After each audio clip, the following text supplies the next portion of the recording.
Welcome to Leadership Reimagined. I'm Cassie Crosby. Today I'm talking with Renée Jackson, lawyer, tech founder, and CEO of Dyspute.ai. She's building AI tools that make conflict resolution more accessible, more equitable, and way less complicated. Her work lives at the intersection of law, tech, and justice, and she's asking what leadership looks like when the goal is transforming your industry from the inside out. Hi, Renee. I'm really excited for the conversation. It's great to be here. Thanks for having me. All right, so let's start at the beginning. So why dispute resolution? Why AI? And what brought you to this work in particular? Sure. So I'm a lawyer by training. I've been practicing law for coming up on 20 years now. And in my early career, I did some litigation, big rooms, boxes of documents, people arguing over whether we should hand over this one document or not, taking years and years to resolve a complicated dispute, but still people buried in paperwork, fighting over what to exchange with the other side. And I hated it. I hated litigating. I hated the discovery process because it basically was just people arguing over whether handing over specific information to the other side. And as I got further along in my career, so I was a lawyer at a big law firm for about 7 years, and then I went in-house to various tech companies. I became a huge fan of mediation. And what mediation is essentially a third party neutral who helps two parties, usually who are in a dispute, try to resolve their dispute early on. And by talking to each side, helping each side understand the strengths and weaknesses of their case, what it might look like if the case was taken to court. And I found it to be really effective, and it's affordable. It helps parties resolve their dispute early on so that they can move on with their lives. And at this point in my career, I was working for various tech companies. And so we would have mediations related to an employment dispute, say something discrimination, harassment, retaliation, or you didn't pay my commission fees or something like that. Or it could be a breach of contract with a vendor. And a lot of these were, I'll say, lower dollar value disputes, think like under $250,000, where it didn't make a lot of sense to fully litigate that case and spend way more than that to come to an answer of right and who was wrong. And as I thought about my career and I thought about, what was most interesting to me, really dispute resolution kept popping up in my mind. I teach negotiations at the University of New Hampshire. Yeah. During last semester, I assigned my students the topic of how can AI be used in negotiations? And I also came across this study that said two people negotiating come to better results faster if both of them have access to ChatGPT or one of them has access to ChatGPT as opposed to neither of them having access to ChatGPT. So that kind of got the wheels turning, thinking that AI might be able to help in mediation and helping two parties who may not be able to afford a lawyer get access to one slice of the legal process and try to resolve disputes on their own. And when you started this work, what question was really at the heart of the work? And then what question are you continuing to ask that keeps you moving forward or keeps you unsettled in this space? Yeah, I think the initial question is, can AI help two people in a dispute resolve their dispute early on without having to go spend a ton of money on lawyers? And so that was the initial question that kept me up at night thinking about this platform that we've built. And I think the answer is yes. I think the answer is AI can lead a mediation, lead dispute resolution for kind of common two-party disputes, lower dollar value, not super complex. So think landlord-tenant. Think I hired a contractor to work on my house and they didn't do a great job or they didn't do the work at all. Or I've got this vendor who isn't paying their bills on time. So think these are like employer employees. My employer hasn't paid me the commissions that are owed to me or something like that. There are a lot of common two-party disputes that come up frequently in our daily lives. And those are the types of disputes that I think can be resolved without lawyers. And people using my platform can basically go onto the platform, draft a demand letter, which is basically a letter that says, you've wronged me. Here's what I want you to do about it. The other party can respond, and then the parties can voluntarily choose to use AI to help resolve the dispute. And what that looks like is both parties come onto the platform, they answer some questions about the dispute, upload documents, and then our AI mediator, whose name is Adri, she suggests settlement proposals. And the parties can vote on each proposal. So a proposal comes up, it says, okay, I'll repay your deposit if you promise to clean the apartment. That's a very basic example. Yeah. And the parties can vote on each proposal. They can vote to accept, reject, or modify it. And then they give feedback on the proposal. So then AI takes the feedback and makes the next proposal. And it can go on through infinity until the parties either both accept one of the proposals or they decide it's not working and they move on.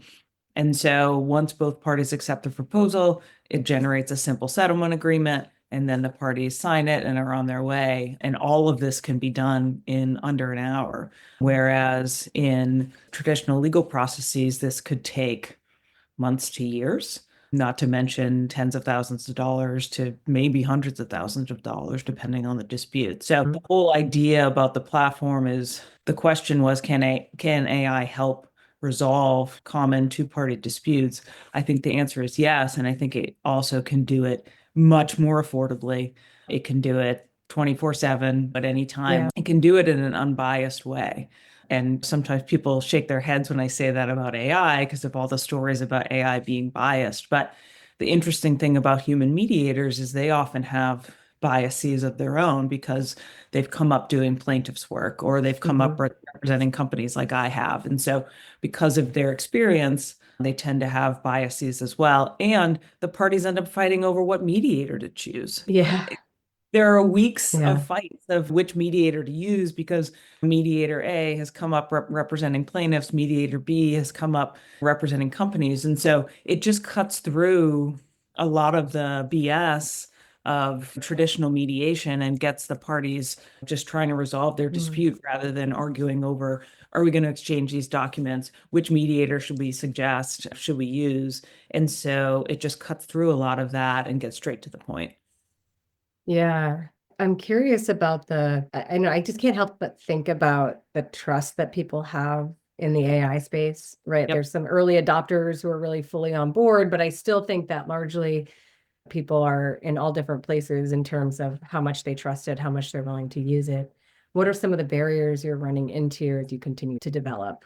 Yeah, I think that's exactly right. I think that there are people who still don't trust AI, will never trust AI. And then there are people who, younger generations who are, I won't say growing up with it because it's basically only been around commercially since the end of 2022 when Yeah. ChatGPT came out, but people who are just more comfortable using it in their day to day. And so I think those folks are more of our target users who do already trust AI and are used to using it in their day to day.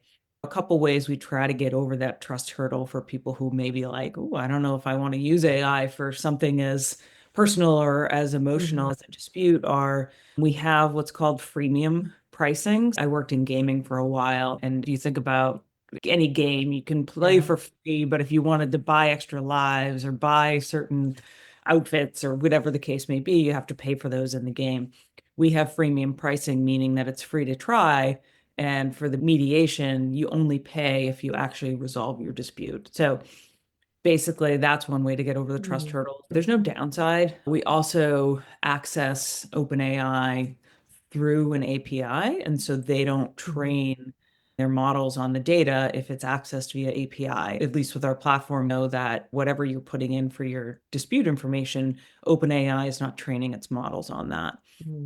We also have some pretty robust privacy and security settings and confidentiality protections. One of the things about mediation is you want your discussion with the mediator to be kept confidential and not shared with the other side. So we've mirrored mediation in that way where whatever you say to the mediator, Adri, does not get shared with the other side so that you can trust that at least what you're sharing is not being viewed by them. So we've got some safety precautions in place, and we want people to be able to trust the platform and share information about their dispute and know that's not going to be shared with the other side. It's not going to be used for training big LLMs and other little things that we're doing to try to get people to trust the platform.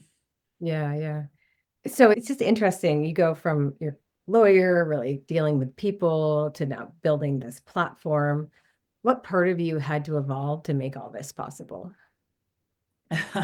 So, in my head, I'm a risk averse lawyer who never saw myself being an entrepreneur. I Yeah, loved collecting paychecks from other people, like just working out the company and obviously in executive roles, and certainly had a lot of fun working in my career. But in my head, I'm still a risk averse attorney, even though I worked in tech.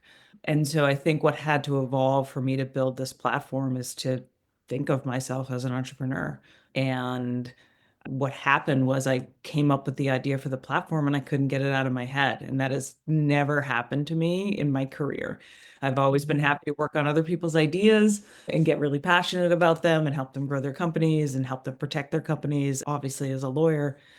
But I came up with the idea for the platform. I did some research. No one else was really building this type of platform. yeah, And so I just could not stop thinking about it. And so I just had to shift my mindset. And really what happened was I thought to myself, if I don't build this, I'll regret it. And so it was a shift in mindset of going from working on other people's projects to prioritizing my own and telling myself that I'll go build it. And if nothing comes of it, nothing comes of it. But at least I won't have regrets of not trying. And I think the mm, other thing that's interesting right now is that you can stand up a platform like this for not that much money. You've got these no code, vibe coding platforms, or what you want to call them, and you can get up and running and get an MVP out there for $10,000. For me, if this was going to cost 100, 200, $300,000 to build of my own money, I don't think I would have done it. But we built the platform on a no code tool called Bubble, which is very affordable. I did some of the development myself.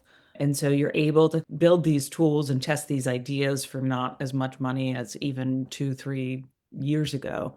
And so I think that allowed me to get over the hurdle and just shift my mindset of, you know what? I want to build it. I can't get it out of my head. I don't have to spend that much of my own money. So let's just do it. And so I did it. I built it and built it in about a yeah. year. Came up with the idea in March 2024 and launched an MVP of the AI mediator in March 2025. Wow. Yeah. I think we were on a similar trajectory with our various platforms. Yes. Yeah. You talked a little bit about this mindset shift and what that means. As I mentioned, I also did something similar, came from a very structured background. Now I'm an entrepreneur. I'm curious from your perspective, when you say I had to think like an entrepreneur, what did that mean to you? What is the difference between thinking like a corporate Yeah. employee to now I'm on my own? Yeah, I think when I worked, so I came up in a law firm, and then I worked at a few different tech companies in various legal and other executive roles. Yeah. You have a pretty defined swim lane. Even as an executive, this is you're running HR, you're running legal, you're running compliance. That's what your world is, what the company's doing, how you're contributing to the company, but there are other executives, there are other teams, you're managing teams.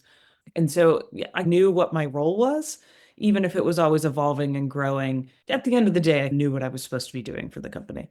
When I founded this company, I had worked at tech companies. I had certainly interacted with other executives. I had reviewed marketing campaigns. I had understood the financials. How are we doing? What are certain metrics that we're looking at that are important? So I had certainly been exposed to all of that, but I had never all of a sudden everything's your function. I need to figure out how to market. I need to figure out how are we acquiring customers? How much is it costing to acquire customers? How much does it cost to build this? What Yeah. features do we need to have and versus feature we need Mhm. to build down the road? Where does the money come from? Exactly. Where do the users come from? I Yeah. think the hardest thing that I'm struggling with is you build this platform, you have conviction about it. You think it's a great tool that people want to use. How do you find the people that need this platform in the moment that they need it? Disputes, hopefully you're never involved in a dispute in your life, but clearly we know that's not the case. And so Yeah. people who are involved in a dispute that want to try to resolve it on their own, how do you find those people at the exact moment that they need the platform? And that's the type of stuff that keeps me up at night. I know this is a great idea, and I know that we've built a really cool platform. I got to find people to now use it. And I suppose there's something really important about that. Once the person is on the platform, their ability to give feedback on the options being created, because Yep. like AI has to understand where the party is coming from and be able to find solutions that might actually work. Yep. But it seems like a really like smart way to approach it, right? Because AI can see more potential options than a human could Yeah. more quickly. Yeah, and that's something we found in our testing is one thing that people really like about the platform is that it can give ideas for settlements that maybe the parties hadn't thought about on their own. It can take what the parties think that they want to do to resolve the dispute, but can also layer in some adjacent ideas or get super creative and Yeah. start thinking outside the box. Sometimes that's what it'll take to get people to resolve their dispute and move on. Maybe they haven't thought through what all the possible settlement options could be. And so AI can suggest something and you're, oh yeah, that's interesting. I didn't think of that, but that actually would be super helpful. I think it will become the default for dispute resolution in the near future, like in the next 5 years or so. I think right now the default for dispute resolution, affordable dispute resolution, are organizations like the American Arbitration Association or JAMS. They are literally the default. Like in most contracts, it'll say, if we get into a dispute, we're going to go to AAA to try to resolve this. And obviously, I'm big fan of AAA and JAMS, but I think a tool like what we're building can get in there even earlier and help Mhm. people resolve disputes and spend less money and move on with their lives. And then if people try our tool and they still can't resolve their dispute, sure, then they can graduate to AAA or JAMS or take it to court. But it's no harm in trying to resolve your dispute early. You can gain a lot of information from the process because you'll see how the other party voted on the proposal. You won't see the feedback that they gave, but you'll see that, okay, the other party actually accepted this proposal. That's interesting. I rejected it because X, but now I can see where their head's at as to the types of proposals that they'd be willing to accept. So like it's Yeah. not a total waste of time. Like you gain knowledge, you gain information about the other side's where their head is at just by going through the process. So there's really no Yeah. downside to trying it.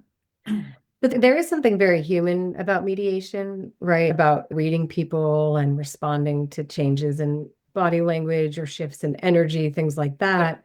How does AI account for some of that loss of human touch? Yeah, and I think it cuts both ways, right? So when you're in a dispute, you can Mm, be you can get really emotional about it depending on what it's about. Say it's a divorce. Say you've lost a lot of money and you're really upset at the other party. I think the good thing about AI is it can take the emotion out of it, right? yeah. So you, as one of the parties, can vent all you want at the AI and get it all out there. It's not gonna, the AI doesn't care that you're emotional. It will take all of your inputs, even if you're coming in hot, and it'll just keep it based on the facts and really downplay the emotion of it. So that can be a good thing, right? If two Hmm. parties are in a dispute and they're fighting and they haven't been able to make any headway of resolving it, the AI can help them take it down a notch and neutralize that.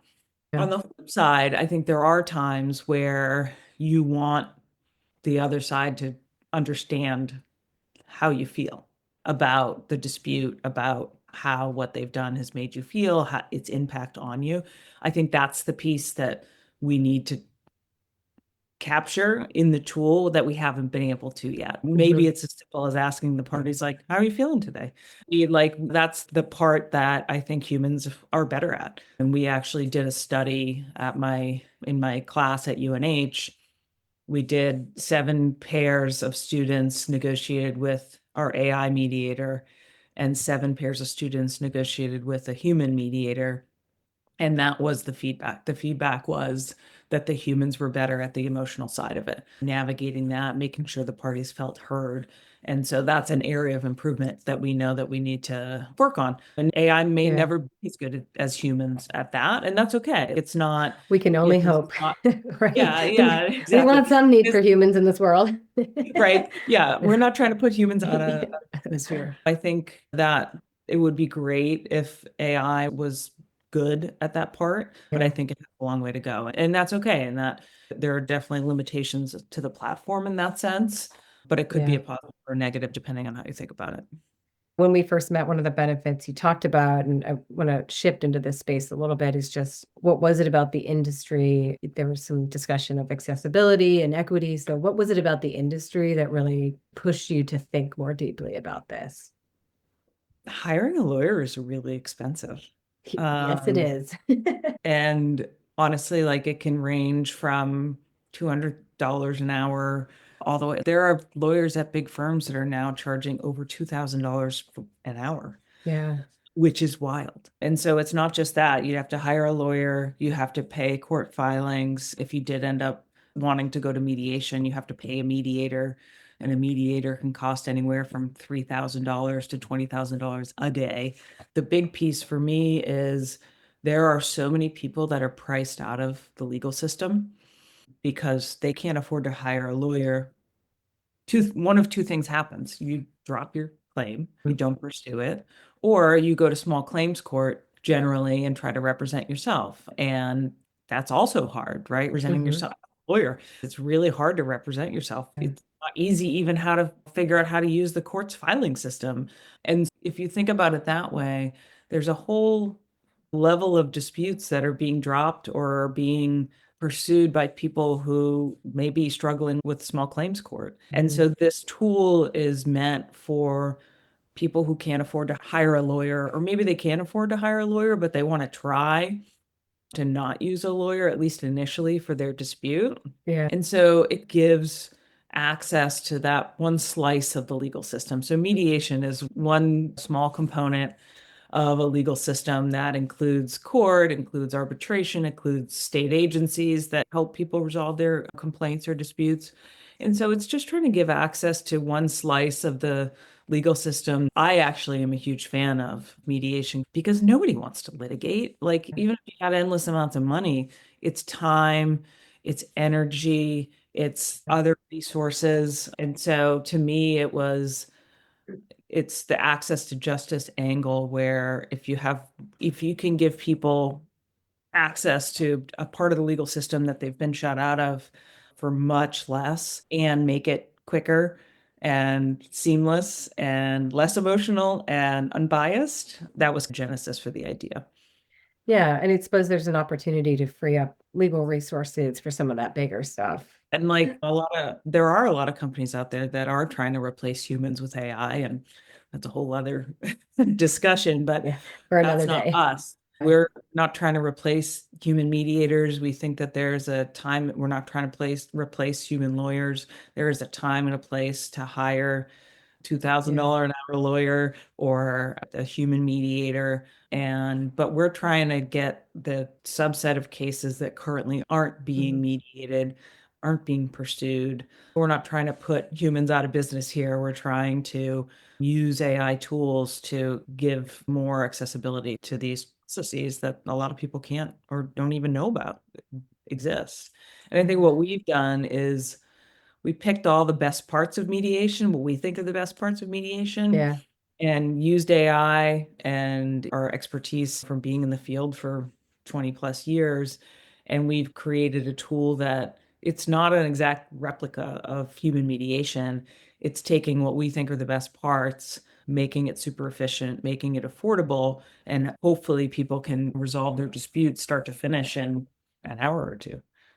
It doesn't sound like you're trying to sell it as a replacement to humans, but more like you said, like a tool. This is Yep, something to help get you started. Hopefully you can resolve your dispute. There's always a human if you can't. The exactly. biggest piece is there are just many people in this country who are unable to access the legal system in a fair way. And so this certainly opens the door for those people. That's the goal. I think our legal system is fabulous, obviously. It's the best in the world, but it is it's still deeply flawed. And I think the biggest flaw is you really need money in order to access it. So this is a tool meant to help bridge that gap of Hmm. it's not free, but it's way more affordable than hiring a lawyer and hiring a mediator at the beginning of a dispute or for a low dollar value dispute. I think it makes a lot of sense. Like there was someone generated a demand letter yesterday and their demand was $398, right? They were trying to get money Yep. back from a refrigerator repair person who came and basically promised them the world and then wasn't able to repair the refrigerator. So you're not going to go to court for a $398 claim. Yeah. You're not going to go to small claims court. You Yeah. really, what are you going to do with it? Yeah. So, but You'll need more than that just to talk to a lawyer. exactly. But you can generate a demand letter for the cheapest demand letter is $25 and put together a compelling argument as to why should I get that $398 back? And then you've at least felt like you've done something, right? Like you've tried to Yeah. advocate for yourself. You're trying to resolve it. That money is important to you. $400 is a lot of money for a lot of people. And so spending $25 on a demand letter in the hopes of getting that back can make a lot of sense. But spending $100 on a small claims filing and hiring a lawyer, to your point, for $400 an hour, it doesn't make sense for a Yeah. $400 dispute. And there are a lot of use cases like that where people can use the platform and try to advocate for themselves when they feel like they've been wronged, when that maybe the dollars aren't high, but that's a lot of money to a lot of people. So what does a more just future look like for you? And then what do you think becomes possible as we get closer to that?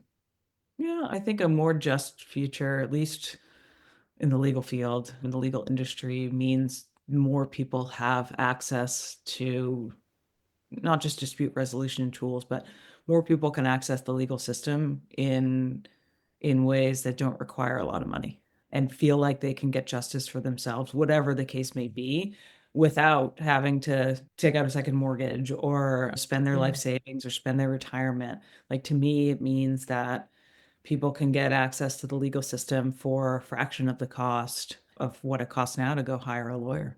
And so I think it's just really as simple as a lot of people just want to feel heard. A lot of people have been wronged in some Yes. way. Yeah. And even tools that allow people to feel heard and state their case on their own, advocate for themselves, I think that goes a long way towards feeling just because like we all just want to feel heard. We all just want to advocate for ourselves, whatever that looks like. And Yeah. so any tool that can get them that, even if maybe they don't get the result they were looking for, a lot of times it feels better just to say that, okay, I did something. I didn't just sit by and say, you know what? All right, there goes that $400. I tried. And there's a lot of value in that and saying that you tried to resolve something on your own. You stated your case. It feels good to just say, you know what, that didn't feel right.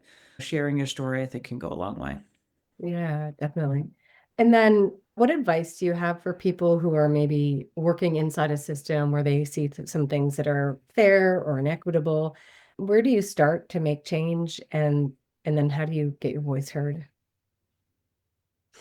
I'm still working on that myself, right? I'm a year into this and still trying to figure that out. But I think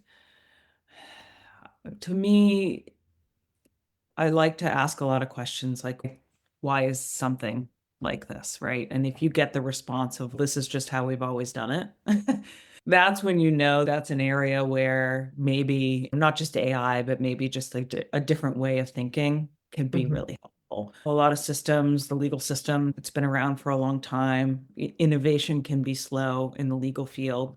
So I think when you start to hear things like, this is just how we've always done it, I think that's when your ears should perk up and think, you know what, there's an opportunity there, and it Mhm. will be hard to convince people to do things differently, but that's where the value is, right? My vision for the company is that we become the default dispute resolution provider for any dispute anywhere in the world. Right now, like I said, that default is the AAA. They've been around for 100 years. And so they are the default. They're in every contract as the default. And you have to think big and have a vision and a goal like that. And then figure out how do you change it? How do you try to make that system that's been around and this is how we've always done it? Yeah. How do you change it? And you just have to try. like I said, like for me, if I built this and it doesn't take off, it doesn't work, that's okay. Maybe the world isn't ready for it, but I've at least tried. And I think there's a lot that can be learned from at least trying and identifying those areas that can be improved and just doing the best you can. That's Yeah, what I'm doing. I'm still figuring it out every day and hoping to make it. totally. Yeah, I don't have any magic words of wisdom, but just do it. No, I do love that. Like, it's one of the things that I hate to hear the most, which is just, oh, that's just how we've always done it, right? Because it just typically indicates people are in their comfort zone. They're, Yep. not really willing to change, not really looking to change. And I think even if it doesn't take off today, that doesn't mean that it won't in 6 months. The industries that are willing to adapt and change, we know the world is changing incredibly fast around us. And so I think sometimes you just have to grab on and go for a ride and hope that your idea works out and it's the one that people latch onto. And like I said, I've had fun. I've learned so much and I'm a lifelong learner. And so, if nothing else, it's been a lot of Yeah. fun. Flex muscles I didn't know I had and learn things that I was exposed to previously, but now you have to get deep on Yeah. everything. Resilience is another entrepreneurial trait, but I also think your background as an athlete, I imagine, really contributes to your ability to just keep going, figure it out, take the hits. I think athletics, we talked a lot about this when we first met. Like, I come from a military family. I'm a breast cancer survivor. I've got multiple survivors in my family. We've been through a lot of Yeah. stuff. And it's just, you either pack it in or you make the opposite choice, right? And Yep. so I just get up every day and I make that opposite choice. I'm not going to pack it in today. And I'm still very Yeah. fortunate, even though I've had some difficult life experiences. I wake up and I think, I'm lucky to be alive today. And so, what am I going to do with this day? I think I've told you this. We moved to New Hampshire about 2 years ago, and I tried to semi retire. I tried to take some time, and I did take some downtime. I just couldn't do it. I got a little bored. Yeah. So, now here I am trying to make this happen. You just Yeah. don't know where life is going to lead you, but this has been great. You just have so much to offer, and that's obvious here. And I really hope that we get a ton of success with this platform. I think Yeah. it's so meaningful what you're trying to do, and giving access to people that can't afford it, I think is a very purposeful mission. Where can people find you, follow you? Where are we at with Dispute.ai? Can people access it? Just give us a little bit on that. Sure. So you can go to the literally dispute.ai website. It's Mm. Dyspute. All the good names are taken. Uh, You need a so cool name for an AI platform. yeah, it's got to have a Y or a Z or Yeah. something in there. DYS, dispute.ai. I'm on LinkedIn, Renée Jackson. You can follow me there. That's where I post the most about the platform that we're building. So those are probably the two places to follow me. And as far as where we are, the demand letter generator is live. It's been live for almost a year now. The AI mediation platform is live in beta. So it's available for using for real disputes and we're collecting feedback on it. So, we're in a beta testing phase where we're trying to get people using the platform, get some feedback on what's working, what isn't. Yeah. And we're going to launch V2 and come out of beta, I think sometime this fall. Thank you so much for your time today. It's been great to talk with you about this. Thanks for having me on. I appreciate it. Yeah, you're welcome. All right.